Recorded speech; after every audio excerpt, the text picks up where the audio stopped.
لو أنزلنا هذا القرآن على جبل لرأيته خاشعا متصدعا من خشية الله وتلك الأمثال نضربها للناس لعلهم يتفكرون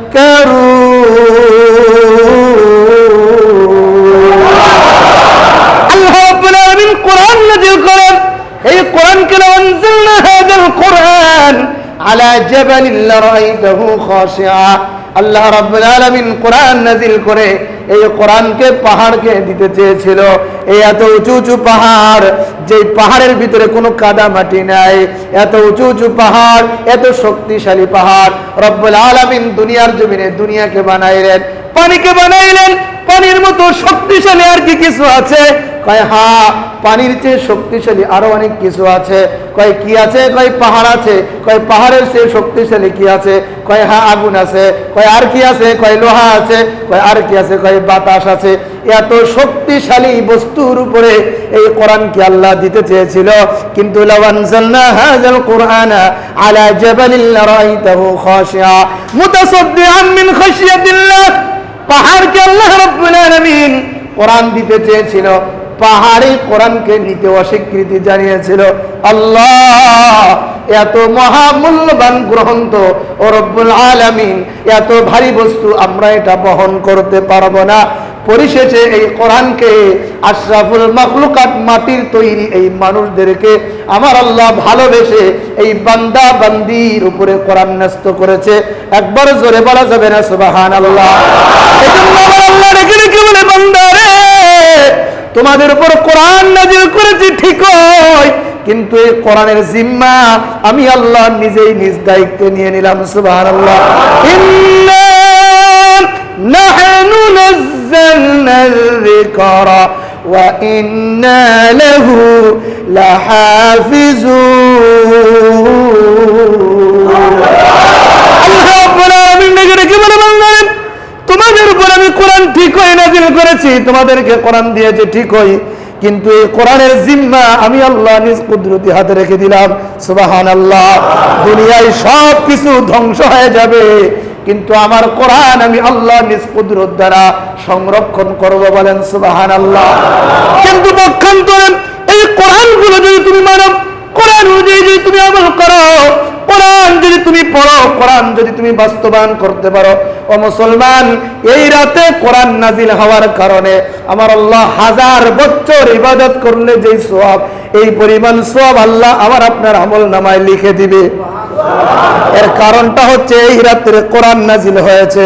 এখন আসুন বলুন তো, এই কোরআনের কারণে যদি এই রাতের মর্যাদা এত হয়, আর এই যে কোরআন আল্লাহ নাজিল করলো, এই কোরআন যদি যেই সিনার ভিতরে গাঁথা হবে, এই সিনার দাম আল্লাহর কাছে কি কেমন হবে, এটা আমাদের কল্পনার বাইরে, ঠিক কিনা?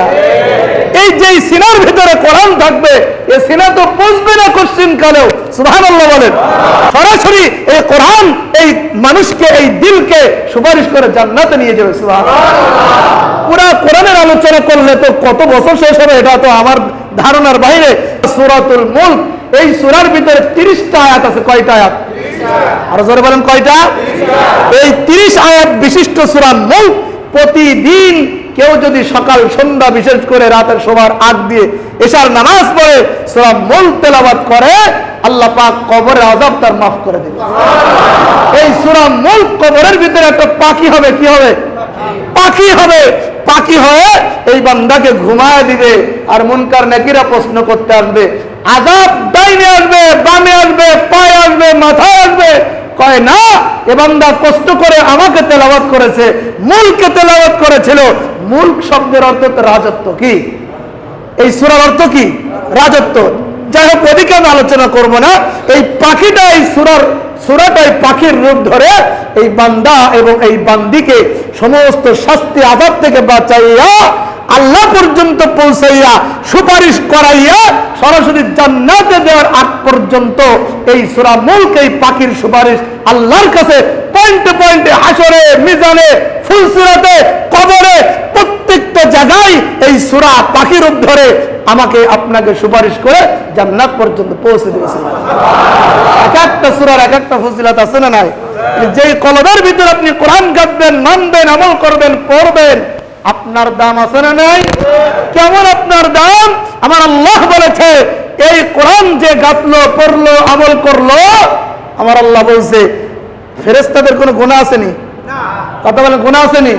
বিবি বাল বাচ্চা আছে, খাওয়া দাওয়া আছে। ফেরেশতারা নূরের তৈরি। কিসের তৈরি? নূরের তৈরি। ফেরেশতারা মাসুম, ফেরেশতাদের কোনো গুনাহ নাই। আমার আল্লাহ বলে যে বান্দা কোরআন পড়বে, পড়াবে, শিখবে, শিখাবে, কোরআন অনুযায়ী আমল করবে, আমার কাছে ফেরেশতাদের চেয়ে মাটির তৈরি মানুষের দাম আমি আল্লাহর কাছে বেশি। আর একটা আসতে বলেন সুবহানাল্লাহ। কোরআন আনতে কি আমেরিকা যাইতে হয়? সিঙ্গাপুর, ইটালি, ভারতে মনে যাইতে হয়? কোরআন কোন জায়গায়? মসজিদে আছে না নাই? বাড়ি বাড়ি আছে না নাই? আছে। কোরআন কোনে আছে? জুজদানির ভিতরে ওই বিয়ের সময় বান্ধবী বন্ধু একটা গিফট করেছিল, একটা কোরআন। এখন তো গিফট বক্স পাওয়া যায়, যায় না? একটা কোরআন, একটা তসবিহ, একটা আতর গিফট বক্সে বান্ধবী বন্ধুদের বিয়ের সময় দিয়ে দিছিল। তাহলে তোর বিয়েতে এই গিফটটা দিলাম, নিয়ে যা। ওই বিয়ের সময় নিয়ে আসতো জুজদানিতে পেঁয়াজ চাইয়া মাগার সুন্দর মহাব্বত করে ওই আলমারির উপর ঢেকে থইতেছে সুন্দর করে। সব হইতেছে না? এটা পড়া লাগবে না। আর বড় বড় 32, 36, 37, 100 ইঞ্চি, 97 ইঞ্চি বড় বড় পাখির বাসা, ঘরের ভিতর টানায় টানায় সারাদিন হিন্দি সিরিয়াল, সারাদিন জি বাংলা স্টার জলসা। আমার আপনার মুসলমানের ঘরে চলছে কি চলছে না? কথা বলেন, চলছে কি চলছে না? রাগ করতেছেন নি? হুজুর আমার ঘরে শান্তির একটু দোয়া করে দেন। হুজুর বেটি খাওয়াইলে ওই ঘরের ভিতরে ফেরেশতা ঢুকবে না। কথা ঠিক না ভুল? আল্লাহ নবী বলছে যে ঘরের ভিতর জীবজন্তুর ছবি আঁকানো থাকে ওই ঘরের ভিতরে রহমতের ফেরেশতারা ঢোকে। কথা বলেন, ঢোকে? কার কথা? আল্লাহ নবীর কথা। যে ঘরের ভিতরে জীবজন্তুর ছবি থাকে ওই ঘরে রহমতের ফেরেশতারা থাকে না। আচ্ছা, জীবজন্তুর ছবি বাদ দিলাম, এখন দাদা মারা গেছে, পূর্বপুরুষ বাপ মারা গেছে, সুন্দর করে আব্বার একটা ছবি টানাইয়া ঘরের ভিতরে রাখছে। ফেরেশতারা মানে 3 বার এসে ওই বাপের সেজদা করছে নাকি? ফেরেশতারা প্রতিদিন 3-4 বার এসে বাপের জন্য দোয়া করতেছে নাকি? যতই বাপের ছবি টানান না কেন ওই ঘরের ভিতরে রহমতের ফেরেশতারা ঢুকবে না। কথা বলেন, ঢুকবে? আলোচনার ভিতরে ছোট ছোট মাসআলা জেনে নিতে হয়। যেই ঘরের ভিতরে যে কোনো জীবজন্তুর ছবি আপনি রাখবেন, কুকুর, প্রাণী, মানুষ যাই রাখেন না কেন, ওই ঘরের ভিতরে রহমতের ফেরেশতারা প্রবেশ করবে না। জোরে বলেন, করবে। আর এখন তো মনে করেন যে আমরা তো ছবিটা নাই, আর এখন তো মনে করেন যে মূর্তি তো না, মানে মানুষ ছবি মূর্তি হয়ে গেছে। কেমন তিনি টিভির ভিতরে তো মানুষই থাকে, সিনেমা, বিভিন্ন নাটক ইত্যাদি, বাংলা, সি বাংলা, জি বাংলা আছে না নাই? আর সংসারের ভিতরে শুধু স্বামী স্ত্রীর ভিতরে ঝগড়া আছে না নাই? কথা বলে আছে না নাই? কেন? কেন?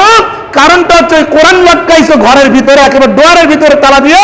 এই জন্য আল্লাহ পাক তোমার কলবটাও তালা মেরে দিচ্ছে, সমস্ত ফেরেশতারা তোমাদের ঘরে আসা বন্ধ করে দিছে। এই জন্য যত শয়তান ঢুকাইবা ঘরের ভিতরে স্বামী স্ত্রীর সংসার তত ভাঙছে। এই জন্য হুজুর আমার স্বামীর সাথে মিল নাই, হুজুর আমার বউর সাথে মিল নাই। মিল থাকবে কোন? আসল জায়গায় তো আমার আপনার খবর নাই, কোরআনের কিন্তু খবর নাই। আল্লাহ বলছে যে কোরআনকে তুমি মহব্বত করবা, পড়বা, ফেরেশতার চেয়ে মানুষের দাম আল্লাহর কাছে বেশি হবে। সুবহানাল্লাহ। এর উপরে কি আর আজ হইতে পারে? ফেরেশতার চেয়েও আল্লাহ মর্যাদা আমাকে আপনাকে দান করবে, এর উপরে আর কি ওয়াজ? তাহলে সেই জিনিসটা আমরা ছেড়ে দিয়েছি। এই জন্য কোরআন থেকে যার জীবন যত দূরে, তার থেকে আল্লাহ তত দূরে হয়ে গেছে, তার থেকে রহমত, শান্তি, বরকত তত দূরে হয়ে গেছে। এই জন্য আমাদের শিক্ষা আজকে ইবাদত যতটুকু করেন না কেন এই ওয়াজটুকুর উপর আমল করবেন। কোরআন যারা না জানেন জানার চেষ্টা করবেন ইনশাআল্লাহ, যারা জানেন পড়বেন তো ইনশাআল্লাহ, আর যারা পারেন তারা অন্যকে পড়ানোর জন্য চেষ্টা করবেন। আমি পারি, মাদ্রাসা মসজিদে খেদমত পারি না, আমার সন্তানকে তো পড়াইতে পারবো। আমার বউ পারে না, আমার বউকে তো পড়াইতে পারবো, পারবো কিনা? এভাবে যদি মৃত্যুর আগ পর্যন্ত কেউ ঠেকে ঠেকে কোরআন পড়ে